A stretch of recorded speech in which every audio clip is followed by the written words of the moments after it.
I thought I had raised my son to value honesty, responsibility, and respect. I was wrong.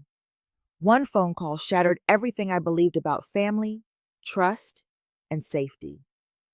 In less than a minute, I learned that the person I loved most had crossed a line that could never be uncrossed. It was not just about money. It was about being erased, dismissed, and treated like I no longer mattered. The kind of betrayal that does not fade with time, because it forces you to choose between protecting someone you love and protecting yourself. And once that choice is made, nothing is ever the same again. Before we dive into today's story, take a moment to share where you're watching from. We love seeing how our stories bring people together from every corner of the world. Your thoughts and comments are what make this community so special, and we're truly grateful to have you here. If you haven't already, don't forget to hit that subscribe button and turn on notifications so you never miss a new story filled with drama, resilience, and unexpected twists. Now, settle in, get comfortable, and maybe grab your favorite drink because this is a tale you won't want to miss. Let's get started. My name is Evelyn Carter. I am 65 years old, and for most of my life, I believed I had done everything right. I live in Santa Fe, New Mexico, in a modest adobe house painted the soft beige of the surrounding desert. The walls are thick, the windows deep set, and every morning the sunlight spills across my kitchen floor in a way that still feels like a small blessing. It is quiet here, predictable, safe, or at least that is what I thought. I have been a widow for 10 years. My husband died suddenly from a heart attack, leaving behind grief that took years to settle into something manageable. I never remarried, not because I could not, but because I did not need to. I learned how to be alone without being lonely. I filled my days with routine, purpose, and structure, the same tools that had guided me my entire professional life. For more than 3 decades, I worked as a senior accounting manager for a large construction firm. Numbers were my language. Contracts, audits, risk assessments, and long-term planning were my daily reality. I trusted facts more than promises, and documentation more than reassurance. That career shaped me into someone who believed control was not about power, but preparation. When I retired, I carried that mindset into every corner of my life. Financially, I was careful. I had an individual retirement account that I reviewed regularly, a family investment fund established while my husband was still alive, and savings set aside for medical care and emergencies. I did not live extravagantly. I drove the same car for years, cooked most of my meals, and avoided unnecessary indulgences. Security, to me, was not about wealth. It was about not being afraid of the future. My son, Lucas Carter, was the one variable I could never fully calculate. He is 38 years old and my only child.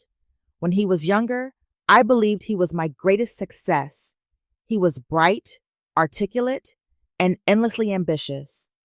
Teachers praised him. Employers noticed him. I told myself that any rough edges would soften with time and experience. But adulthood was harder on him than I expected. Lucas chased opportunities the way some people chase adrenaline.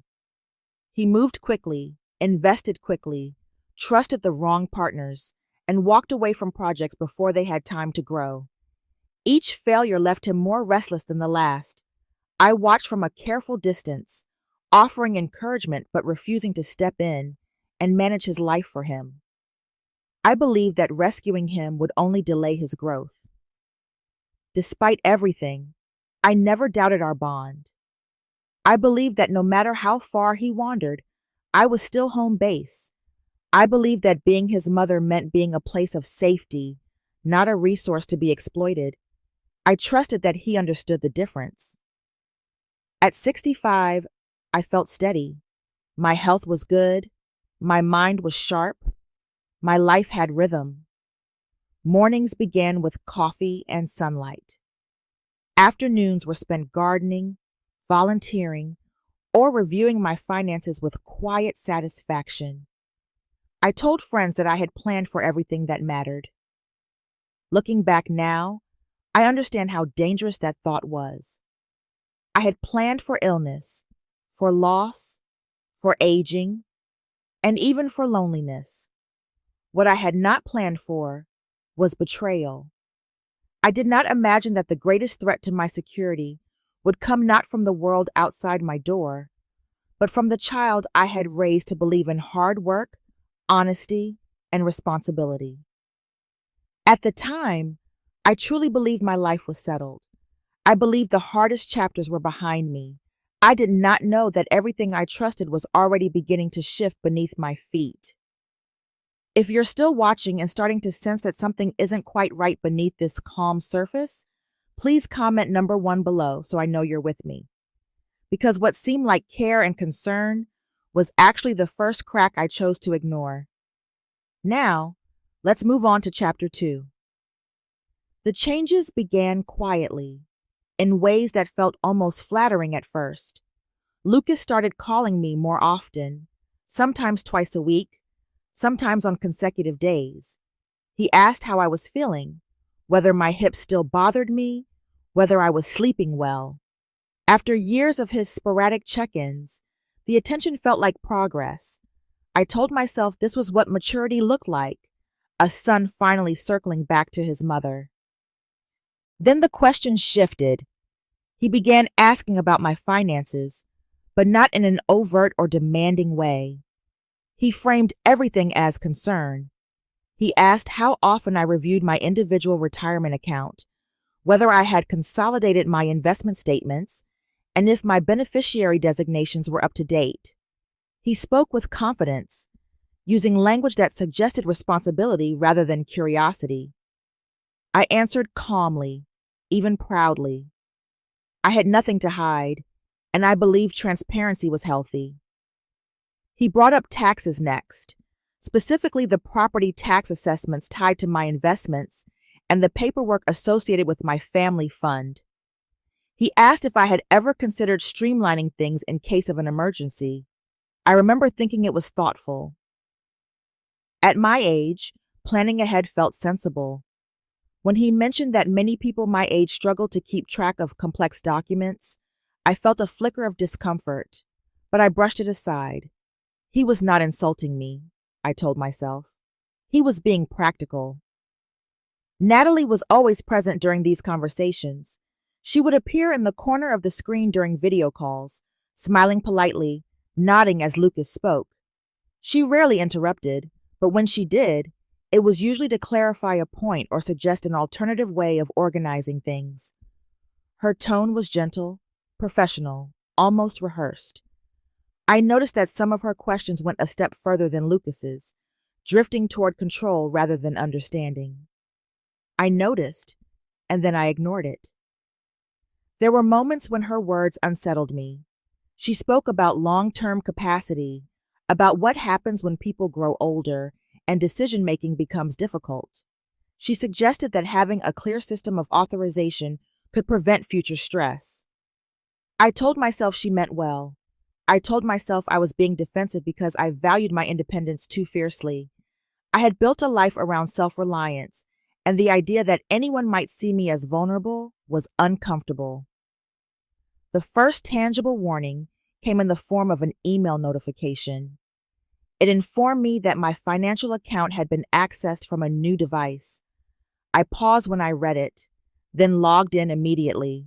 Everything appeared normal. No money had moved. No balances had changed. I dismissed it as a technical glitch or perhaps Lucas checking something with my permission. After all, I had shared information with him before. Trust, I believed, did not require constant suspicion. Over the next few weeks, there were more notifications, changes to contact preferences, requests for verification that I did not remember initiating. Each time I checked, found nothing alarming and moved on. My professional background worked against me here. Years of experience told me that real problems leave clear evidence. Since I saw none, I concluded there was no danger. What I did not recognize then was how easy it is to rationalize discomfort when it comes wrapped in familiarity. I trusted my son. I trusted my judgment. Most of all, I trusted that love provided a boundary no one would cross. Looking back, I can see how neatly I explained away every warning sign. I chose reassurance over scrutiny, faith over verification, not because I was careless, but because I was a mother. And that choice, small as it seemed at the time, was the doorway through which everything else would soon pass. If you're still here and you can feel the tension quietly building, comment number 2 below. The signs were subtle, almost reasonable, but they were leading straight toward a moment that would change everything. Let's move on to chapter 3. The evening it happened was unremarkable in every way that mattered. The sun had already slipped behind the Sangre de Cristo mountains, leaving the house wrapped in that familiar desert stillness I had come to cherish. I was at my kitchen table, sorting mail and making a mental note to water the back garden in the morning. Nothing felt urgent. Nothing felt fragile. When my phone rang, I expected a routine check-in. Lucas had been calling more often, and I had grown used to seeing his name light up the screen. I answered without hesitation, unaware that the life I recognized was about to fracture in a single conversation. His voice was unusually animated, quick and bright, as if he were racing against time. He announced that he was getting married the next day. There was no lead-up, no careful explanation, no pause to let the news settle. The words landed abruptly, leaving me disoriented. I tried to process what he had said, to find a response that matched the moment, but before I could speak, he continued. He told me he had taken all the money from my account. For a few seconds, I genuinely believed I had misunderstood him. I waited for clarification, for laughter, for some indication that this was poorly timed humor. None came. His tone remained casual, almost relieved, as though he were sharing an administrative detail rather than dismantling my sense of security. He explained that the money was necessary to start his new life, that everything would work out, that I would be fine. I felt a strange pressure behind my eyes, a mix of disbelief and instinctive denial. I asked him to repeat himself, not because I needed to hear it again, but because my mind refused to accept what my ears had already registered. When he did, the words sounded even more final. I did not argue. I did not cry. I ended the call quietly and sat there for a moment, my phone still warm in my hand. Then I stood, walked to my desk, and opened my laptop. Years of professional training took over, pushing emotion aside in favor of verification. If something was wrong, I needed to see it for myself. I logged into my financial accounts with fingers that felt suddenly unfamiliar. The loading screen seemed to take longer than usual, stretching the silence in the room. When the numbers appeared, my chest tightened. My individual retirement account balance was nearly zero. Transactions I did not recognize filled the screen, stamped with dates and times that blurred together. I moved quickly from one account to the next, each revealing the same hollow absence. The investment fund was no longer under my direct control. Authority had been transferred, rerouted through documentation I did not remember signing. Even the undeveloped land in Arizona, a long-term asset I had kept untouched, showed an active contract status. A deposit had been placed. Negotiations were underway. I scrolled through the transaction details again and again, searching for Lucas's name. It was not there. Instead, the transfers funneled through a financial consulting firm I barely recognized, a company linked to Natalie. The realization settled slowly, heavy and unmistakable. This was not impulsive. This was organized. As the scope of it became clear, a different kind of pain surfaced. It was not only the loss of money, though that alone was devastating.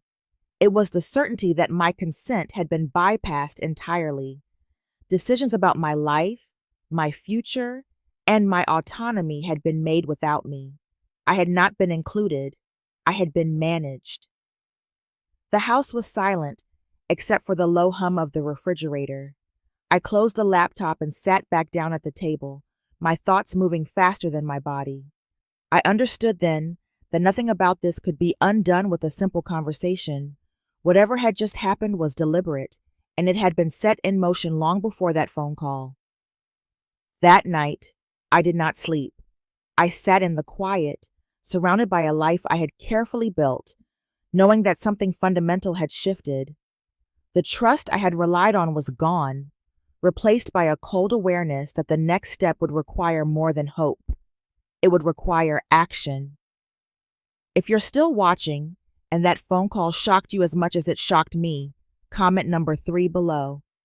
Because the real damage wasn't just what I lost, it was what I was about to discover next. Let's continue to chapter 4. Morning arrived without sleep. I sat at the kitchen table as the light crept in, my body heavy and my mind unnaturally clear. The panic of the night before had burned itself out, leaving something colder behind. I felt emptied of shock and strangely precise. Whatever had happened was done. What mattered now was understanding it. My first instinct was to call Lucas back, to demand explanations, to hear his voice and force sense into the chaos. I resisted it. Emotion had already cost me too much. I needed facts, not reassurances. So I made coffee, opened the filing cabinet I had kept organized for decades, and began to work. I pulled out every financial document I owned, statements from my individual retirement account, paperwork for the family investment fund, and contracts related to the undeveloped land in Arizona. I laid them across the table in careful rows, the way I used to prepare for audits. Order steadied me. Numbers did not lie, even when people did. It did not take long to find what felt wrong. Among the documents was a packet labeled Authorization and Management Agreement. My name appeared on the signature line. The sight of it sent a ripple of unease through me. I studied the signature closely. It looked like mine, but not quite. The pressure was uneven. The slant was off. I signed my name the same way every time. This was close, but not right. I checked the date. It aligned with the week I had been recovering from hip surgery. I remembered the haze of medication, the exhaustion, the way time blurred in the hospital room. I remembered Lucas visiting, bringing papers he said were insurance-related, asking me to sign quickly so things could be processed. At the time, I had trusted him without question. The realization settled slowly, painfully. Trust had been used against me. For a moment, I questioned myself.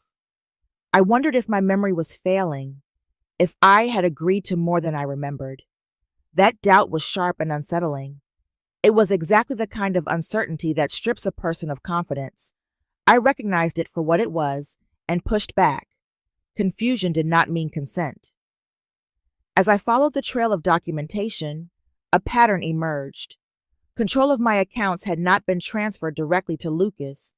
Instead, authority had been routed through a financial consulting firm, Natalie's firm. Her name appeared again and again, embedded in management clauses, authorization requests, and communication records. This was not a casual arrangement. It was a structure. The more I read, the clearer it became that Natalie was not a peripheral presence. She was central.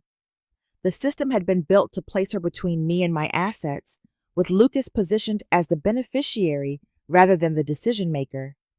It explained her confidence, her language, her insistence on framing everything as help.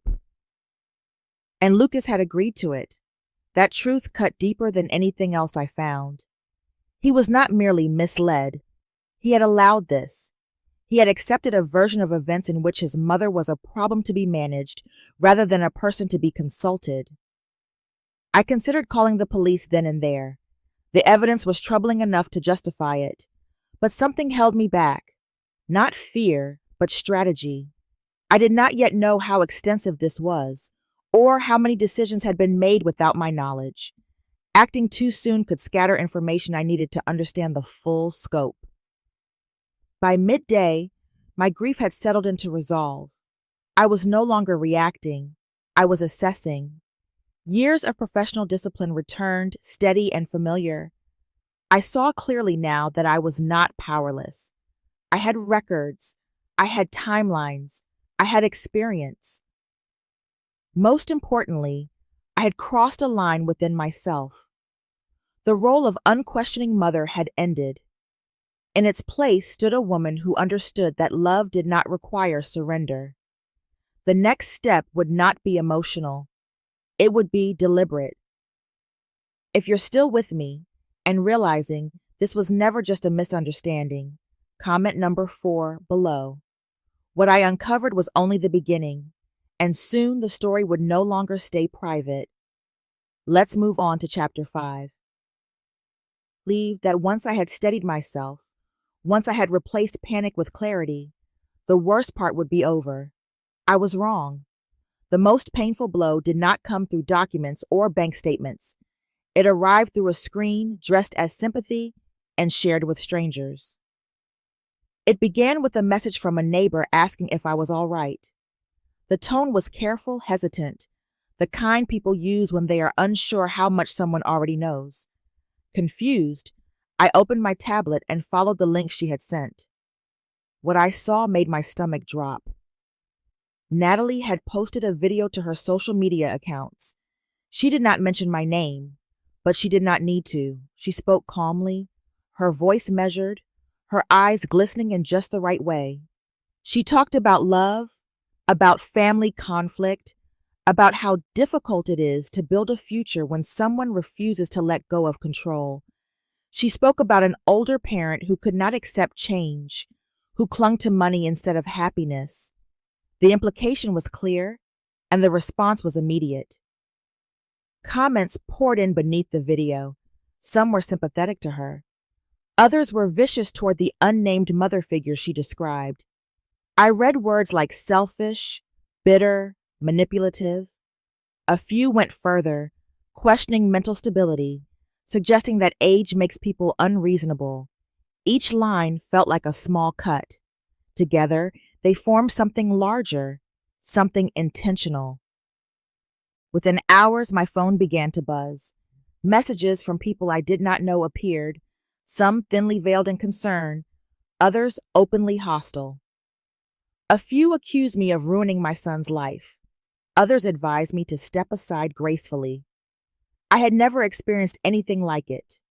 My private pain had been turned into public entertainment. Lucas called that evening. His voice was tight, controlled, carrying an edge I did not recognize. He told me the situation was getting out of hand, that Natalie was under immense stress, that I needed to stop causing problems.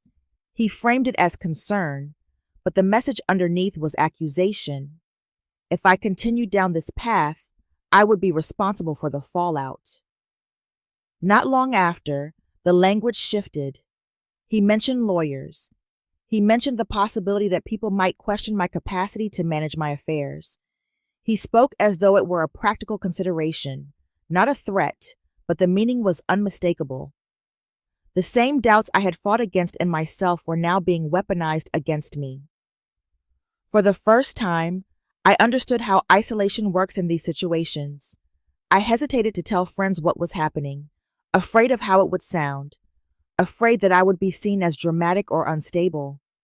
Shame crept in quietly, urging me to stay silent, to endure it privately. I saw how easily someone could retreat at this point, choosing peace over truth.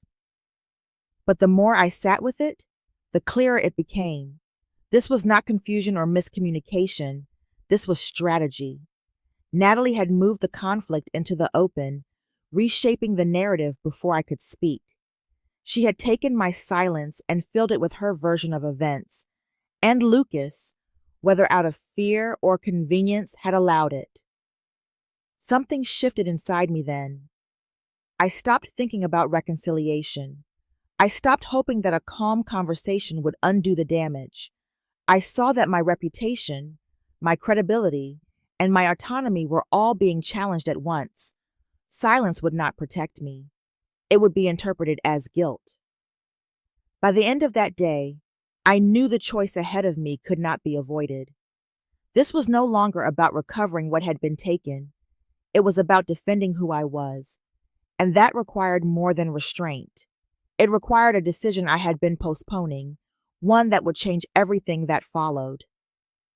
After Natalie's video spread and Lucas's calls grew colder, the house felt different.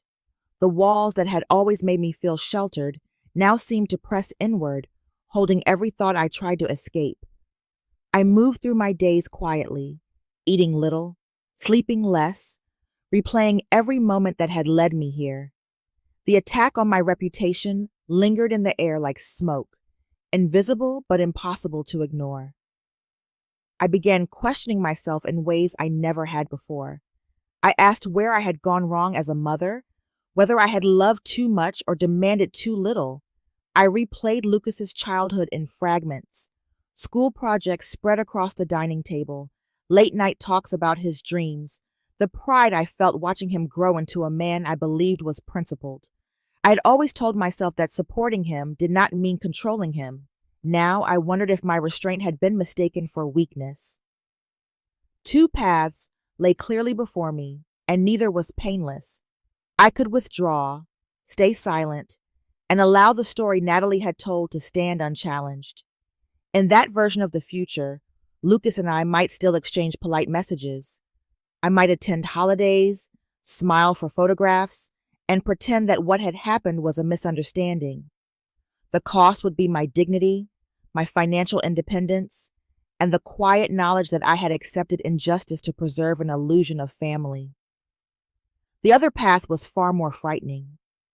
It meant confrontation, exposure, and the possibility of losing my son completely.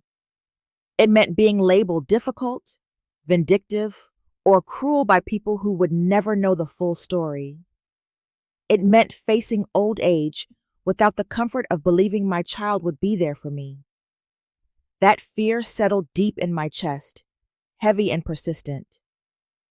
For days, I stood between those choices, unable to move. What shifted me was not anger, but clarity. I realized that silence would not protect Lucas. It would only teach him that manipulation worked, that consequences were optional if wrapped in enough emotion. By shielding him, I would be participating in the lie that had already taken so much from me. I also thought about the other families Natalie had targeted, women like me who had worked their entire lives to build something stable, only to be told they were obstacles rather than people. They had remained quiet, swallowed their shame, and moved on poorer in every sense of the word. I understood their choice. I also understood that I could not make the same one. The decision did not come with relief. It came with a sense of gravity, as though something inside me had locked into place. I chose principle over comfort, truth over temporary peace. I accepted that loving my son did not mean protecting him from the consequences of his actions. In fact, it required the opposite. Once the decision was made, the next steps followed naturally. I contacted an attorney recommended by a former colleague, someone with experience in financial exploitation cases. I organized my documents, created timelines, and prepared myself to speak clearly and factually. Each action reinforced what I had chosen. I was no longer waiting for permission to defend myself. I noticed a change in how I carried myself. The fear did not disappear, but it stopped controlling me. I was no longer reacting to threats or rumors. I was acting with intention. That shift mattered more than anything else. By the time I closed my files that evening, I knew there was no return to the life I had before. The door had closed quietly, without ceremony. Ahead lay conflict, scrutiny, and loss. But there was also something else, something steadier. I had chosen myself, and whatever followed would be built on that truth. If you're still watching after that impossible choice, comment number 6 below to let me know you're still here. Because once the decision was made, the consequences began unfolding faster than I ever expected. Let's move on to chapter 7. After I made the decision, there was a strange pause, as if the world needed time to catch up. Days passed without visible change. I woke, ate, and moved through my routines with deliberate calm, but beneath it all ran a tight wire of anticipation. I had set something in motion, and now I was waiting for it to respond. The first call came from my attorney. Investigators had begun their review, starting with the most obvious trail, the transfers out of my accounts and the sudden shift in management authority. Requests for records went out. Banks flagged transactions. What had felt invisible before was now being examined under bright clinical light. I learned that once these processes begin, they do not rush. They move steadily, gathering, cross-checking, confirming. Within a week, the effects became tangible. Certain accounts were frozen pending review. Automatic payments tied to Natalie's firm stalled. The contract on the Arizona land was paused while ownership and authority were verified. It was not dramatic, but it was decisive. The flow that had carried my money away from me slowed, then stopped. Lucas called me more than once during that period. His voice had changed. The confidence I had heard before was gone, replaced by urgency and confusion. He asked what was happening, why things were being delayed, why people were asking questions. I listened without responding beyond what was necessary. I did not offer reassurance. I did not explain. The distance between us, once emotional, had become procedural. Natalie vanished almost overnight. Her social media accounts went quiet, the carefully curated posts replaced by silence. The website for her consulting firm displayed a vague maintenance message. Phone calls went unanswered. It was as though the persona she had built dissolved the moment scrutiny appeared. Watching it happen did not bring satisfaction. It brought confirmation. As the balance of power shifted, I felt something unfamiliar settle in. Not triumph, but steadiness. For the first time since this began, I was not reacting to someone else's moves. The narrative was no longer being written about me without my consent. That alone brought a measure of relief. Still, there was pain. I would be dishonest if I denied it. Hearing the strain in Lucas's voice, knowing that fear had replaced certainty, stirred something deep and conflicting. He was my son. The instinct to protect him did not disappear simply because he had betrayed me. There were moments when I had to sit with that discomfort, reminding myself why I had chosen this path. What made it bearable was understanding that I could not stop the process even if I wanted to. The matter had moved beyond personal negotiation. Institutions had rules. Investigations followed evidence, not emotion. Any attempt to interfere now would only undermine the truth I had fought to establish. The idea of reversing course, of pretending this could be handled quietly, became increasingly unrealistic. New information continued to surface. Financial links I had not initially noticed were uncovered. Timelines were clarified. The scope of what had been done in my name grew larger, more complex. Each revelation confirmed that my hesitation earlier had been warranted. This was not a misunderstanding that could be smoothed over. It was a network of decisions with real consequences. By the end of that month, I understood that the unraveling had only begun. What lay ahead would involve hearings, disclosures, and public acknowledgement of what had occurred. The weight of it pressed on me, but it did not crush me. I had chosen truth over comfort, and truth, once set free, does not return quietly to its cage. Standing in my kitchen one evening, I realized that survival in this phase would require something different from resolve. It would require balance, the ability to endure consequences without letting them define me. That would be the next challenge, and I was no longer naive enough to think it would be easy. Life did not return to normal after the investigations began.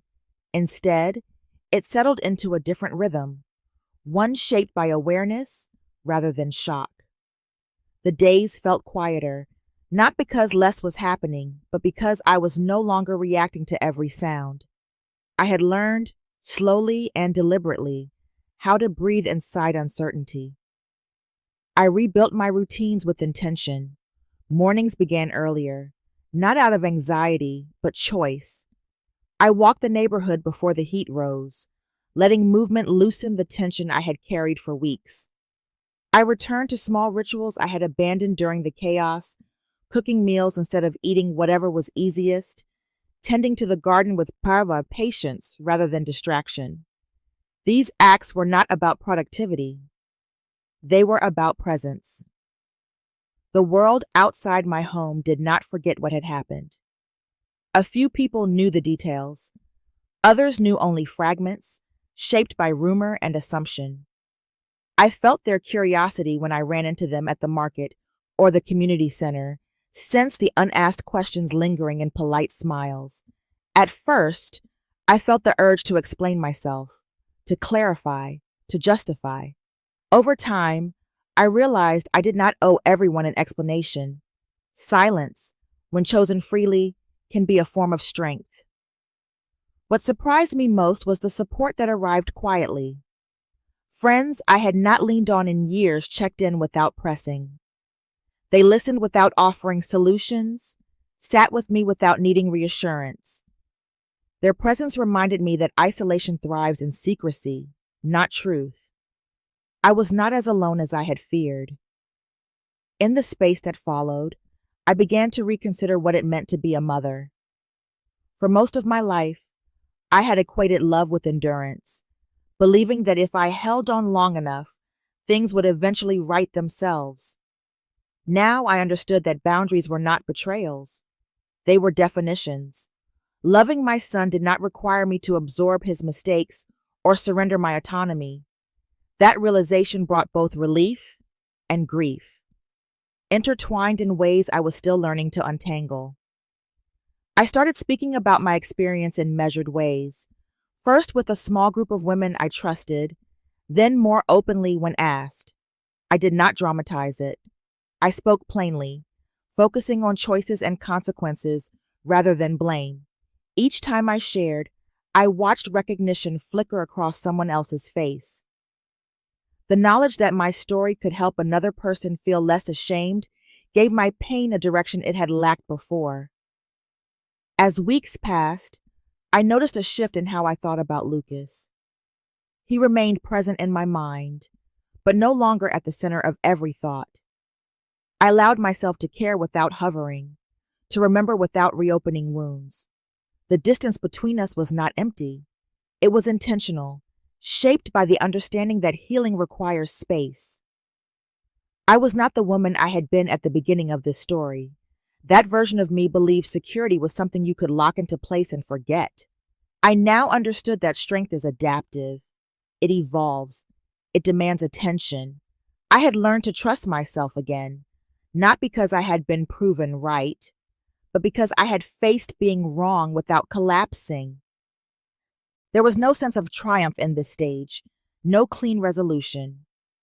What I felt instead was balance, a calm awareness of where I stood and what I was willing to carry forward. My life was not untouched, but it was mine.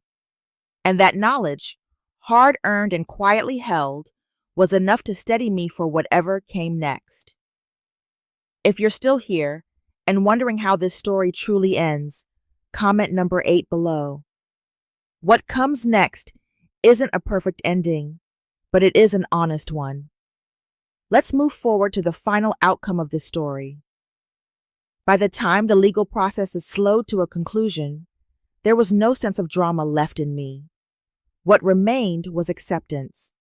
Documents were finalized, Accounts stabilized, and the noise that had once dominated my days faded into something distant and procedural. The crisis phase ended not with relief, but with a quiet acknowledgement that this was the shape my life now took. The consequences for Lucas became clear in fragments rather than headlines. Opportunities closed that would never reopen.